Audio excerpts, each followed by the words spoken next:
Un saludo a todos nuestros extremistas oyentes de izquierda y derecha que hoy tienen el gusto de escuchar nuestro episodio el día de hoy.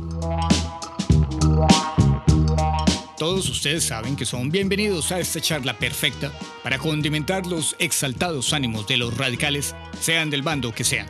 Y qué mejor reactivo químico para exaltar o apaciguar los ánimos que las serenas explicaciones de nuestro estimado Julián Chávez, a quien de forma injusta hemos llamado el bueno. De este lado quien les habla, el feo, que se encarga de hacer las preguntas incómodas, y del otro lado, el malo, nuestro público exaltado como barra de fútbol, a quien le damos la exquisita oportunidad de amarnos u odiarnos con sus comentarios.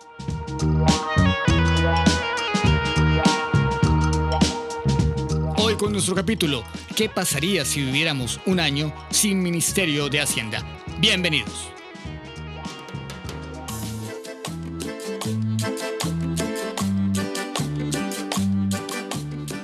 La economía peruana es la única economía latinoamericana creciendo.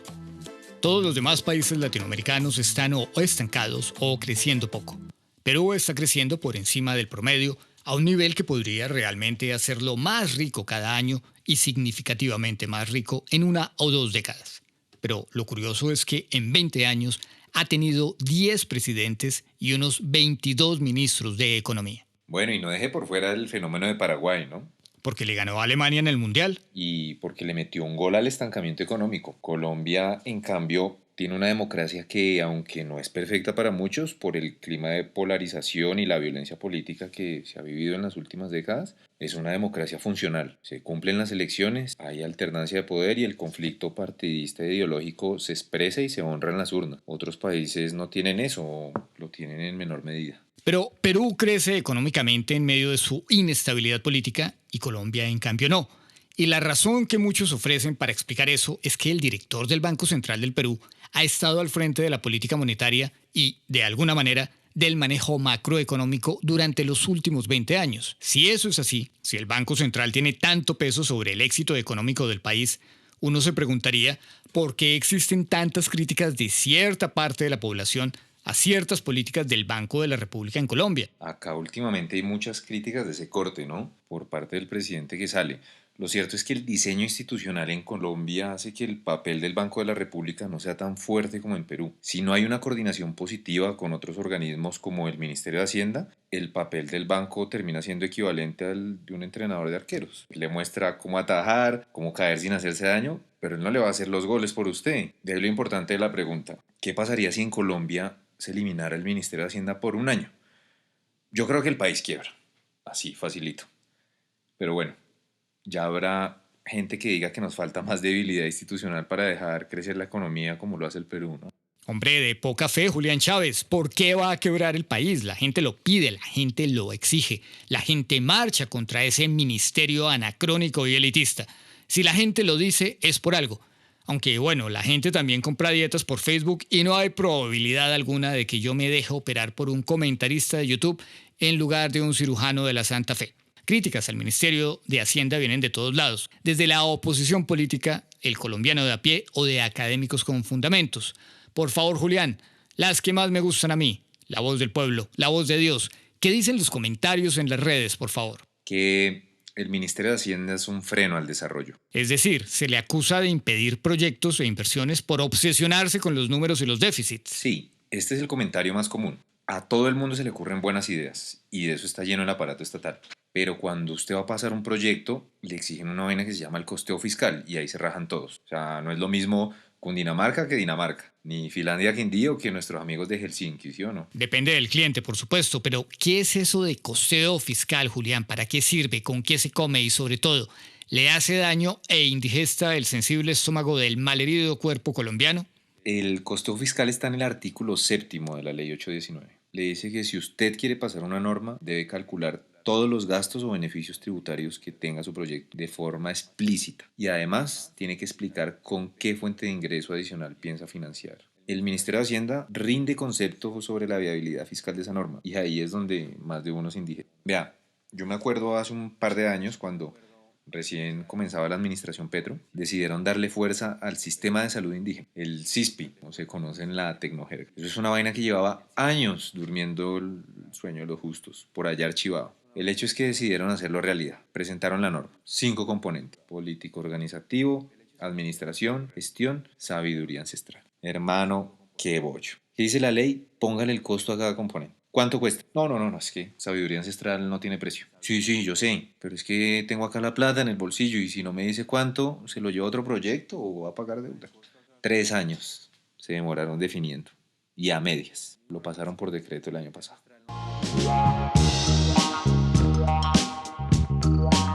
Sigamos con la siguiente crítica, que el ministerio piensa más en los mercados que en la gente.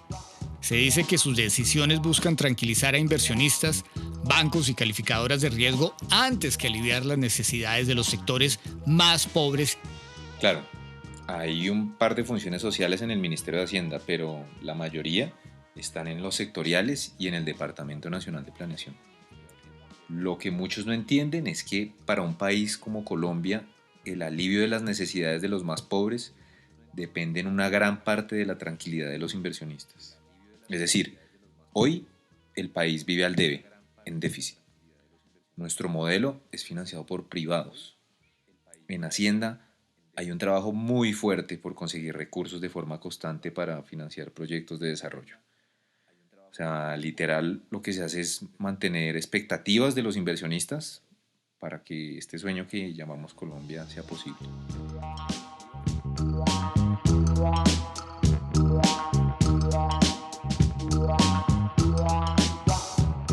Y la tercera, Julián, que la regla fiscal es una camisa de fuerza. La crítica es que limita el gasto público y dificulta programas sociales o grandes inversiones estatales. Y usted, hombre, es un experto en regla fiscal. ¿Es una camisa de fuerza? Bueno, y respondiéndole a esta, varios amigos me pueden quitar el saludo porque tengo un par de posturas divididas. Esa es parecida a la propuesta de imprimir dinero por millones, como imprimiendo periódicos en la mañana para patrocinar los programas de gobierno y que la economía crezca. Esa es la visión keynesiana. Endeudarse con nacionales es a su forma un keynesianismo. Pero para responderle a su pregunta, yo creo que sí. La regla fiscal es una camisa de fuerza. Un antilocos, un antipopulismos. Ahora, si me pregunta, creo que es una camisa de fuerza que no sirve. En el último gobierno se fueron por la cláusula de escape y se volaron la regla 2 veces, como quien se pasa un semáforo de rojo en el Espinal. Pero de ahí para atrás, en el penúltimo gobierno hubo sospechas de contabilidad creativa. Eso es como tener una diana movible que usted acomoda a su conveniencia y al final siempre termina cumpliendo. Estamos muy lejos del estándar. Como está ahora, no es un mecanismo para nada serio que en verdad le pueda contribuir al país. Eso en el tema del déficit, que es solo un pedazo de la regla, y es mi visión más ortodoxa. La otra parte es la deuda como porcentaje del PIB. La regla dice que el nivel óptimo es entre el 55 y el 71% máximo. Ese es el rango y cuando se rebasa ya hay un problema. ¿Qué pienso yo? Que poco se habla de eso de una forma académica, seria, abierta y pensando en grande.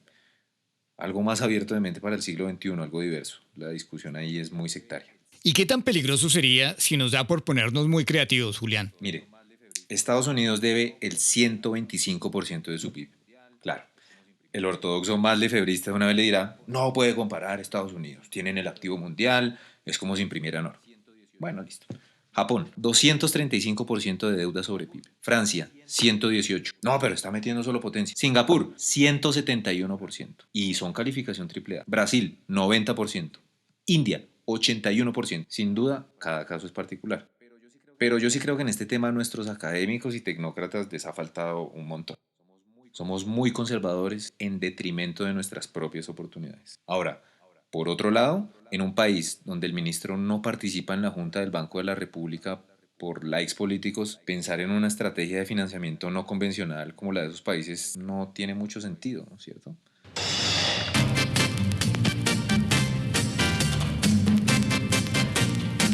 Bueno, voy con la cuarta, que los tecnócratas viven desconectados de la realidad. Esa es una imagen frecuente del ministerio como una élite de economistas formados en universidades prestigiosas, alejados de los problemas cotidianos. Hay mucho come libro, come paper, diría yo. Eso sí, hay de todas las universidades. Yo diría que el tecnócrata promedio es un soñador dócil. La mayoría de reformas que necesita el país ya están escritas a un nivel técnico muy detallado, pero no se implementan por conveniencias o ciclos políticos. Al final, son empleados, tienen su propio criterio, pero terminan haciendo lo que les ordenan con tal de no perder su trabajo. Eso me recuerda a la anécdota de un economista que cuenta que en primer semestre un profesor les preguntó a los alumnos de ese curso: ¿qué pasaría, muchachos, si en Colombia 20 millones de personas vivieran con solo 200.000 pesos mensuales para todo? Para comer, para pagar la casa, la salud, el transporte. 200.000 pesos cada mes para subsistir. Y todos los estudiantes dijeron que el país colapsaría. Y el tipo les dijo que hay millones viviendo con 200.000 pesos mensuales y no hay muertos en la calle, y que esa es la muestra fehaciente, real, de que el país no colapsaría. Ah, bueno, eso es otro tema muy interesante. A mí me recuerda un par de trabajos de campo que hice en la universidad. Hay gente en el Chocó, en el Amazonas, que rara vez ven pasar dinero por sus manos, pero rara vez les falta la comida. Hay formas de desarrollo que nuestras instituciones aún no han incorporado. Amartya Sen es un experto en eso.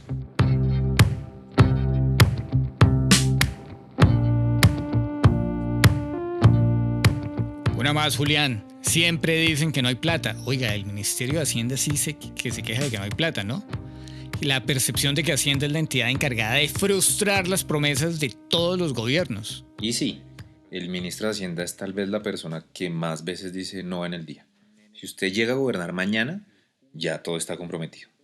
Cada peso que recaude de más debe repartirlo territorialmente y entre entidades como el SENA, que ni siquiera se lo pide. El 88% del presupuesto es inflexible y todo viene de leyes viejas. El sistema necesita una reforma urgente que permita financiar las buenas ideas y los proyectos de alto impacto. ¿Y qué tan cierto es, por ejemplo, otra crítica? Que gobiernan funcionarios no elegidos.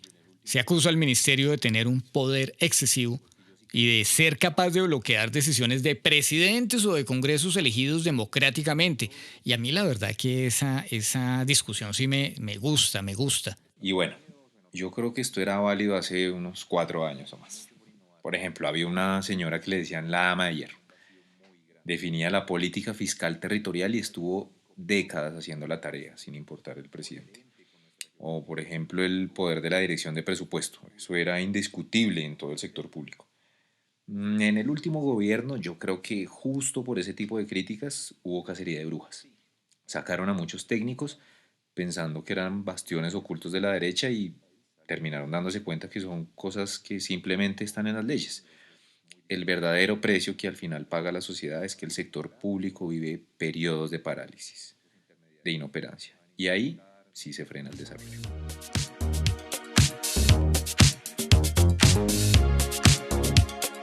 Sigamos, Julián, una más. La ortodoxia económica ha condenado al país al subdesarrollo.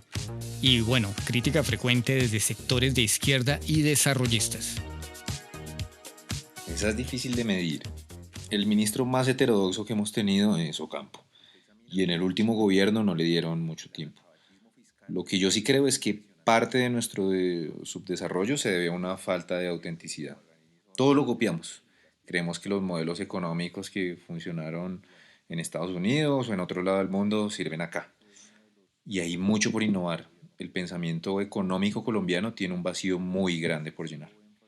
Necesitamos un modelo económico propio, nuestro, coherente con nuestra geografía, nuestras costumbres, nuestros recursos, algo que sea contundente, sostenible y eficiente, algo que sea único.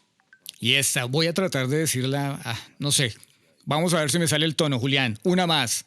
Solo saben subir impuestos. Es esa asociación mental que hay del ministerio con las reformas tributarias impopulares. Es que a nadie le gusta pagar impuestos. Sí, es una de las funciones más usadas. Las reformas tributarias que en verdad necesita el país salen de Hacienda y de la DIAN, pero lo que llega al Congreso es muy distinto, con recortes para no incomodar a los más grandes o porque simplemente los intermediarios no saben interpretar, no se arriesgan a defenderla, no la entienden o no es mercadeable en términos políticos. Lo que llega son puros pañitos de agua tibia. pero el ministerio tiene muchas otras funciones y hay potencial para mucho más. Por ejemplo, en términos de coordinación, hay una iniciativa que lleva engavetada un buen tiempo, se llama la Oficina de Asistencia Técnica Presupuestal para el Congreso. Si usted examina, eh, el analfabetismo fiscal del Congreso es impresionante y nos perjudica bastante. Y como siempre, los Paganini son la clase media y las pymes.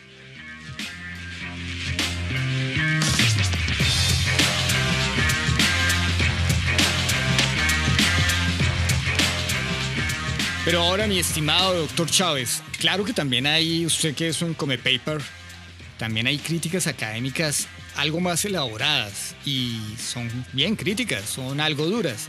¿Qué tal? Le voy a dar esta si usted me contará.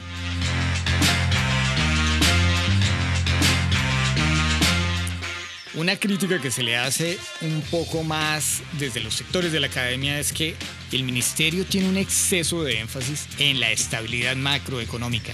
Es que solamente contarlo ya suena raro.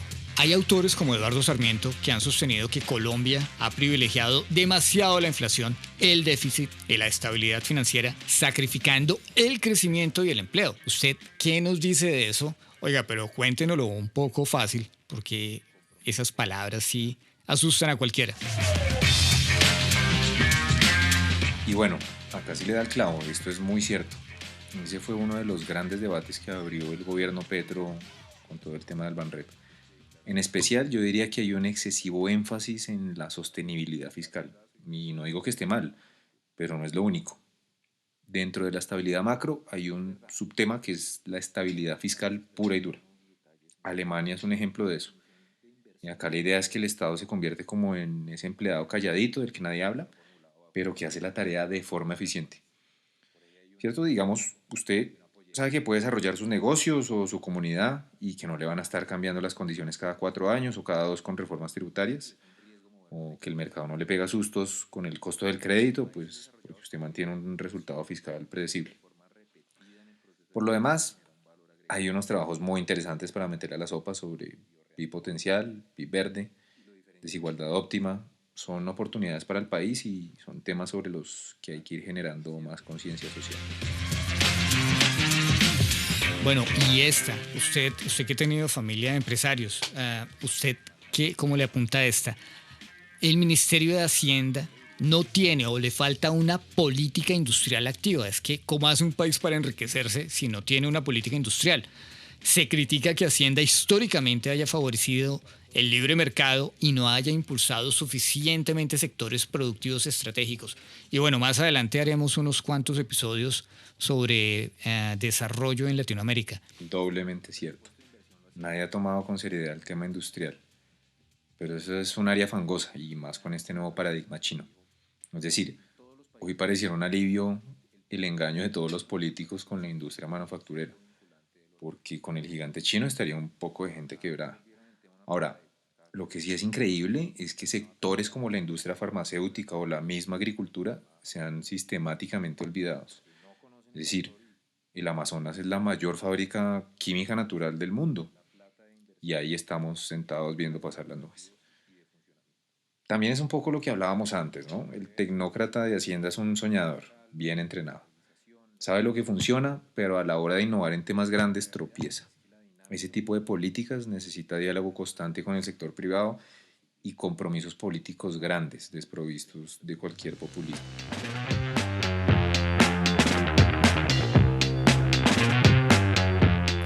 Le tengo otra. ¿Qué me puede decir del cortoplacismo fiscal? Algunos economistas argumentan que la disciplina fiscal puede llevar a sacrificar inversiones de largo plazo en infraestructura, educación o ciencia. No siempre. Hay varias figuras para esto. Las vigencias futuras, los contratos de estabilidad. De hecho, lo que está pasando últimamente es que declaran cualquier cosa como proyecto estratégico para amarrar recursos en el largo plazo y lo meten como vigencia futura. Bueno, y ese sesgo de anti-inversión pública, esa preocupación por la deuda y el déficit que puede conducir a niveles de inversión pública inferiores no solamente a los deseables, sino a los que necesitamos. Esto es verdad, es lo que hablamos antes, pero tiene unos detalles engañosos. La definición de inversión en Colombia es paupérrima.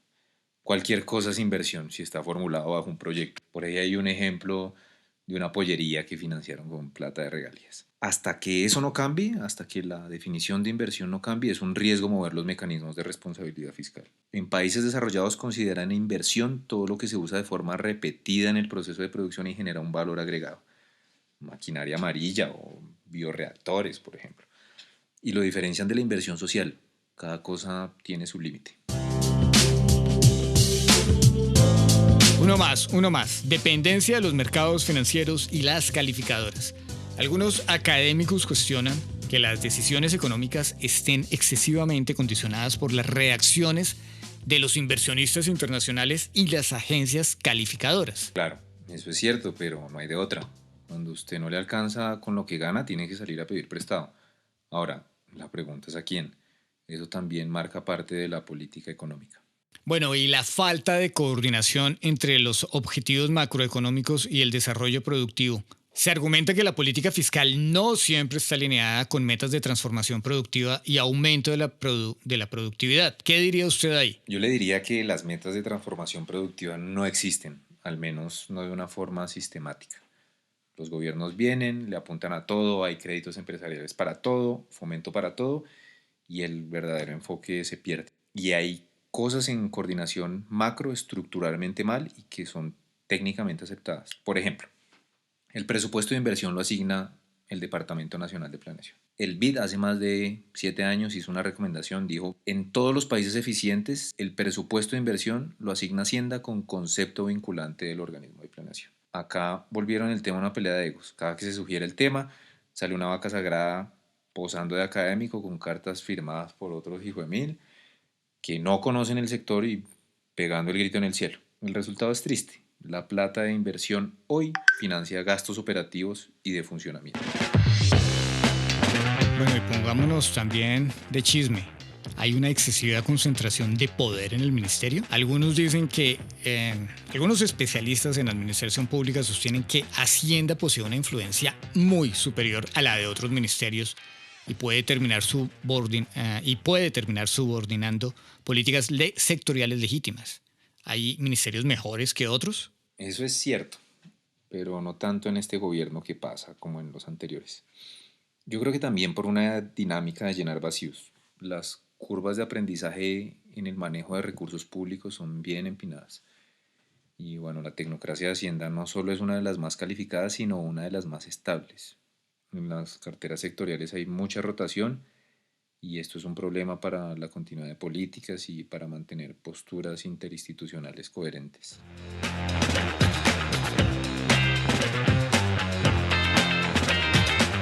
Gracias, Julián, por toda esta recopilación y reflexión sobre qué pasaría si Colombia acaba con el Ministerio de Hacienda.